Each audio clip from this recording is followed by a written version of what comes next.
Chapter 6. He was still sleeping, so the curate asked the niece for the keys of the room, where the books, the authors of all the mischief, were, and right willingly she gave them. They all went in, the housekeeper with them, and found more than 100 volumes of big books very well bound, and some other small ones. The moment the housekeeper saw them she turned about and ran out of the room, and came back immediately with a saucer of holy water and a sprinkler, saying, "Here, your worship, Señor Licentiate, sprinkle this room, don't leave any magician.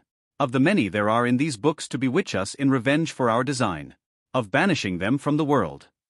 The simplicity of the housekeeper made the licentiate laugh, and he directed the barber to give him the books one by one to see what they were about, as there might be some to be found among them that did not deserve the penalty of fire.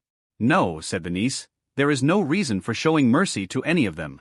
They have every one of them done mischief. Better fling them out of the window into the court and make a pile of them and set fire to them, or else carry them into the yard, and there a bonfire can be made without the smoke giving any annoyance."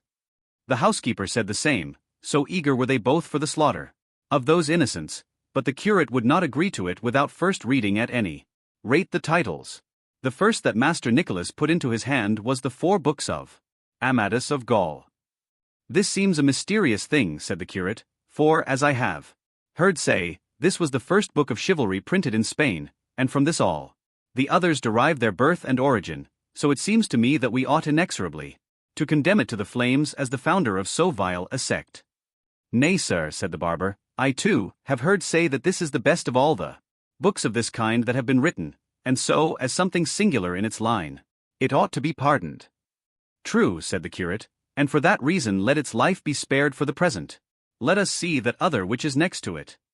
"It is," said the barber, "the Sergasta Esplandian, the lawful son of Amadis of Gaul." "Then verily," said the curate, "the merit of the father must not be put down to the account of the son. Take it, mistress housekeeper, open the window and fling it into the yard and lay the foundation of the pile for the bonfire we are to make." The housekeeper obeyed with great satisfaction, and the worthy Esplandian went flying into the yard to await with all patience the fire that was in store for him. "Proceed," said the curate. "This that comes next," said the barber, "is Amadis of Greece, and indeed I believe all those on this side are of the same Amadis lineage." "Then to the yard with the whole of them," said the curate, "for to have the burning of Queen Pintiquiniestra, and the shepherd Darinal and his eclogues, and the bedeviled and involved discourses of his author, I would burn with them the father who begot me if he were going about in the guise of a knight-errant." "I am of the same mind," said the barber. "And so am I," added the niece. "In that case," said the housekeeper, "here into the yard with them." They were handed to her, and as there were many of them, she spared herself the staircase, and flung them down out of the window. "Who is that tub there?" said the curate. "This," said the barber, "is Don Olivant de Laura." "The author of that book," said the curate, "was the same that wrote the Garden of Flowers, and truly there is no deciding which of the 2 books is the more truthful, or to put it better, the less lying. All I can say is, send this one into the yard for a swaggering fool." "This that follows is Florismart of Hyrcania," said the barber. "Señor Florismart here?" said the curate, "then by my faith he must take up his quarters in the yard, in spite of his marvelous birth and visionary adventures. For the stiffness and dryness of his style deserve nothing else. Into the yard with him and the other, mistress housekeeper." "With all my heart, señor," said she, and executed the order with great delight. "This," said the barber, "is the Night Platter." "An old book that," said the curate, "but I find no reason for clemency in it. Send it after the others without appeal," which was done. Another book was opened, and they saw it was entitled, "The Night of the Cross." "For the sake of the holy name this book has," said the curate, "its ignorance might be excused, but then they say, behind the cross there's the devil, to the fire with it." Taking down another book, the barber said, "This is the Mirror of Chivalry." "I know his worship," said the curate, "that is where Señor Reynaldos of Montalvan figures with his friends and comrades, greater thieves than Cacus, and the 12 peers of France with the veracious historian Turpin. However, I am not for condemning them to more than perpetual banishment, because at any rate, they have some share in the invention of the famous Matteo Boiardo, whence too the Christian poet Ludovico Ariosto wove his web, to whom if I find him here and speaking any language but his own, I shall show no respect whatever, but if he speaks his own tongue, I will put him upon my head." Well, I have him in Italian, said the barber, but I do not understand him.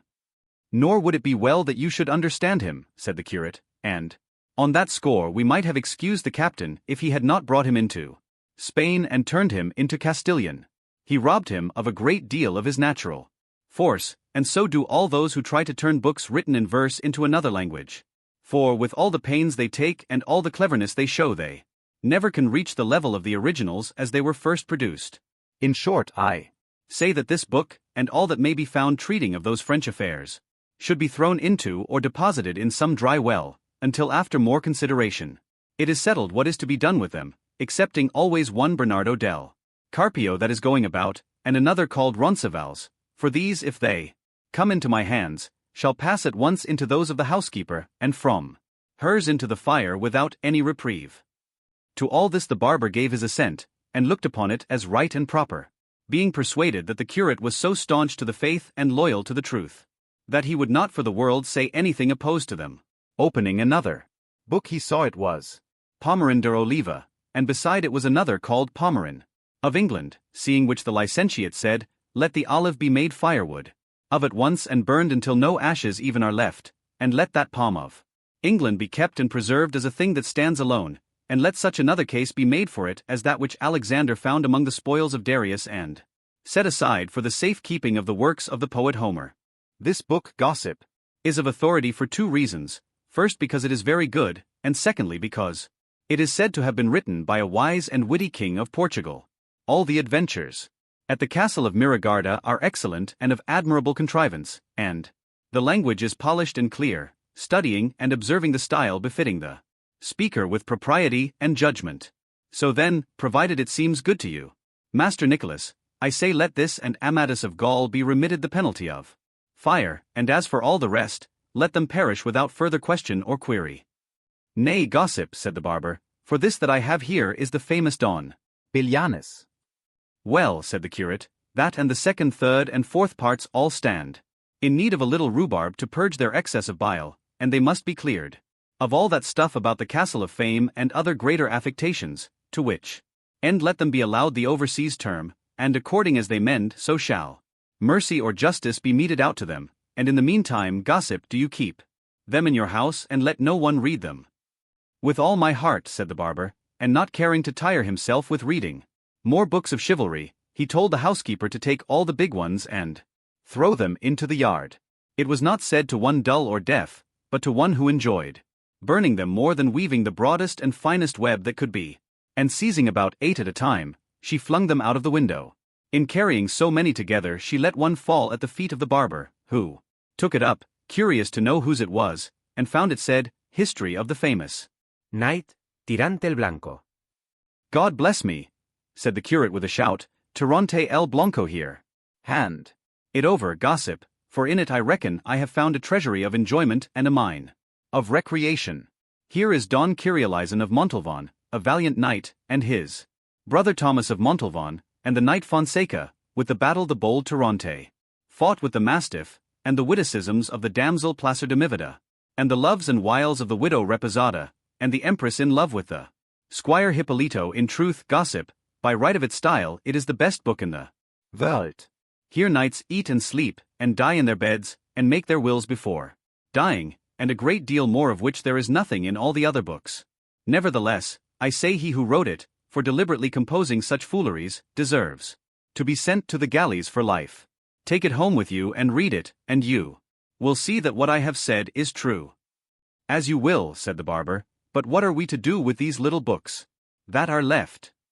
These must be not chivalry but poetry, said the curate, and opening one he saw it was the Diana of Jorge de Montemayor, and supposing all the others to be of the same sort, these, he said, do not deserve to be burned like the others, for they neither do nor can do the mischief the books of chivalry have done, being books of entertainment that can hurt no one.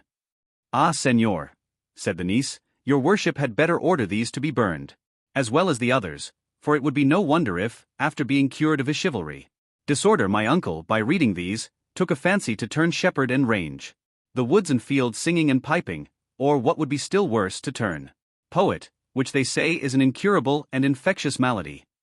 The damsel is right, said the curate, and it will be well to put this stumbling block and temptation out of our friend's way. To begin, then, with the Diana of Montemayor. I am of opinion it should not be burned, but that it should be cleared of all that about the sage Felicia and the magic water, and of almost all the longer pieces of verse. Let it keep and welcome its prose and the honor of being the first of books of the kind.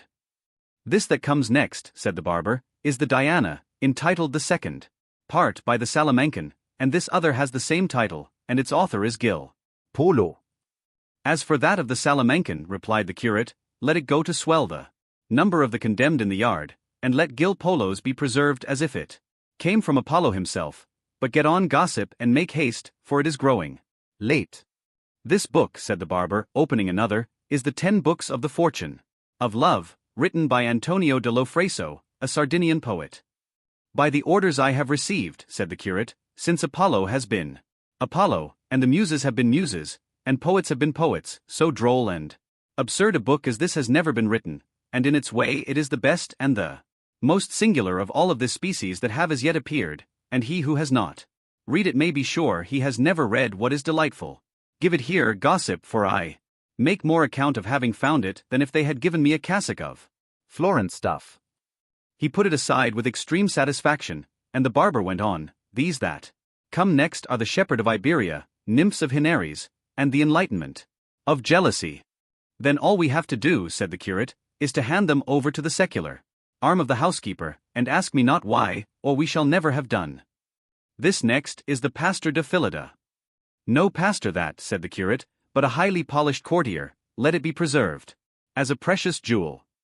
This large one here, said the barber, is called the Treasury of Various Poems. If there were not so many of them, said the curate, they would be more relished. This book must be weeded and cleansed of certain vulgarities which it has. With its excellences, let it be preserved because the author is a friend of mine, and out of respect for other more heroic and loftier works that he has written. This, continued the barber, is the Cancionero of Lopez de Maldonado. The author of that book too, said the curate, is a great friend of mine, and his verses from his own mouth are the admiration of all who hear them, for such is the sweetness of his voice that he enchants when he chants them. It gives rather too much of its eclogues, but what is good was never yet plentiful, let it be kept with those that have been set apart. But what book is that next it? The Galatea of Miguel de Cervantes, said the barber. That Cervantes has been for many years a great friend of mine, and to my knowledge he has had more experience in reverses than in verses. His book has some good invention in it, it presents us with something but brings nothing to a conclusion. We must wait for the second part it promises, perhaps with amendment. It may succeed in winning the full measure of grace that is now denied it. And in the meantime do you, Senor Gossip, keep it shut up in your own quarters. Very good, said the barber, and here come 3 together, the Araucana of Don Alonso de Ursilla, the Austriada of Juan Rufo, Justice of Cordova, and the Montserrat of Cristobal de Virus, the Valencian poet. These 3 books, said the curate, are the best that have been written in Castilian in heroic verse, and they may compare with the most famous of Italy. Let them be preserved as the richest treasures of poetry that Spain possesses. The curate was tired and would not look into any more books, and so he decided that, contents uncertified, all the rest should be burned, but just then the barber held open one, called The Tears of Angelica. I should have shed tears myself, said the curate when he heard the title, had I ordered that book to be burned, for its author was one of the famous poets of the world, not to say of Spain, and was very happy in the translation of some of Ovid's fables.